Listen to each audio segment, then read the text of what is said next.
నమస్తే, welcome to iDream. నేను మీ మాధురి. కేరళలోని వాయనాడు అంతులేని విషాదానికి కేంద్ర బిందువుగా మారింది. వరుసగా 4వ రోజు సహాయక చర్యలు చురుగ్గా కొనసాగుతున్నాయి.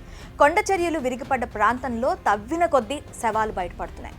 వాయనాడు ప్రాంతంలో చేపట్టిన సహాయక చర్యలు 1-2 రోజులు పూర్తయ్యేవి కావని కేరళ ముఖ్యమంత్రి స్వయంగా పినరయి విజయన్ స్పష్టం చేశారు.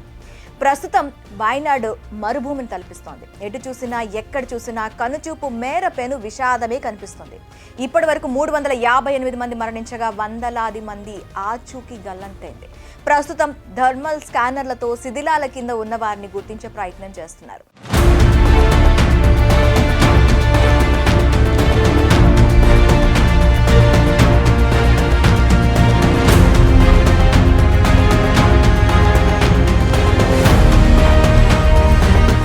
కొండ చర్యలు విరిగిపడిన ప్రాంతంలో ఆర్మీ డ్రోన్లతో జల్లెడ పడుతున్నారు.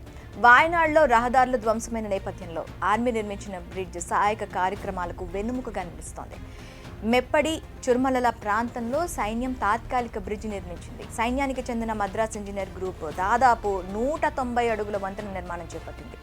ఎంతో ఘోరమైన విపత్తు సృష్టించిన ఈ విలయం నుంచి బాధితులను కాపాడేందుకు సహాయక చర్యల్లో భాగంగా నిర్మించిన బ్రిడ్జ్తో ఆర్మీ మేజర్ సీతా షాల్కే వార్తల్లో నిలిచారు.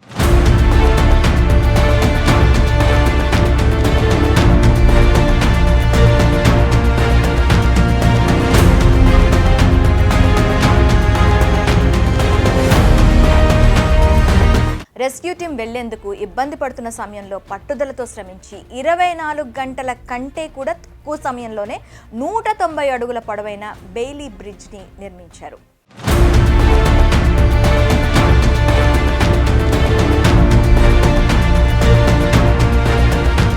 మేజర్ సీతా షాల్కే అలాగే మేజర్ అనీష్ ఆధ్వర్యంలో బృందం చేసిన కృషి ప్రత్యేకంగా నిలుస్తోంది.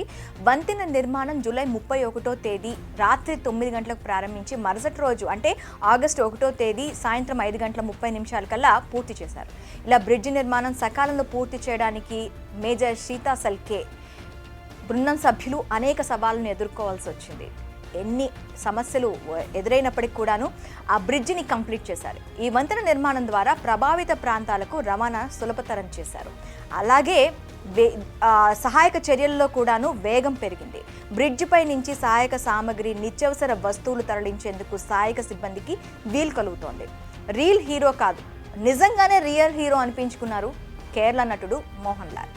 వాయనాడు వరద బాధితుల కోసం స్వయంగా గ్రౌండ్లోకి దిగారు. సీఎం సహాయ నిధికి ఆల్రెడీ 25 lakhs విరాళం అందించారు మోహన్ లాల్. ఇప్పుడు నేరుగా రెస్క్యూ టీమ్ ఆపరేషన్లు కూడా ఆయన జాయిన్ అయ్యారు.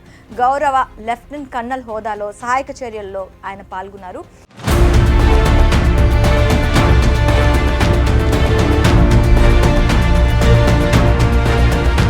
కోజికోడ్ నుంచి రోడ్ మార్గంలో వాయనాడ్కి వచ్చిన మోహన్ లాల్ ఆర్మీ బేస్ క్యాంప్లో సైనికులను కలిశారు. ఆ తర్వాత ఆర్మీతో కలిసి సహాయక చర్యల్లో పాల్గొన్నారు. తాత్కాలిక బ్రిడ్జిల నిర్మాణంలో బాధితులకు సహాయం చేయడంలో పంచుకున్నారు. దేశంలో జరిగిన ఘోర విపత్తుల్లో వాయనాడ్ విధ్వంసం ఒకటన్నారు మోహన్ లాల్. కొండ చర్యలు పడి విస్తరించిన మొత్తం ప్రాంతాన్ని రెస్క్యూ సిబ్బంది జల్లెలు పడుతోంది. సునకాలతో పాటు స్థానికులు, అటవీ శాఖ సిబ్బంది మొత్తం 40 బృందాలుగా ఏర్పడి గాలింపు చర్యలు ముమ్మరం చేశాయి.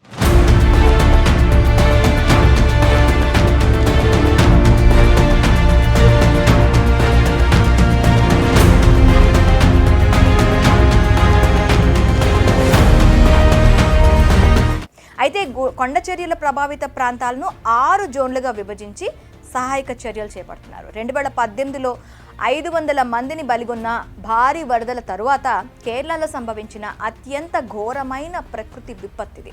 ఈ ప్రకృతి బీభత్సంలో 350కి పైగా ఇళ్లు ధ్వంసమయ్యాయి. కొండ చర్యల శిథిలాల కింద ఇంకా ఎన్ని మృతదేహాలు ఉన్నాయో కూడా తెలియని పరిస్థితి.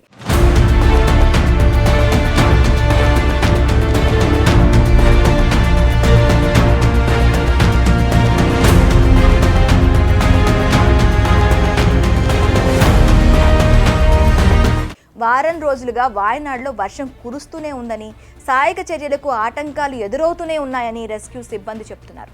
శిథిలాల కింద చిక్కుకున్న వారిని గుర్తించేందుకు డాగ్ స్క్వాడ్స్, స్పెషల్ డ్రోన్లను, థర్మల్ స్కానర్లను అధికారులు ఉపయోగిస్తున్నారు.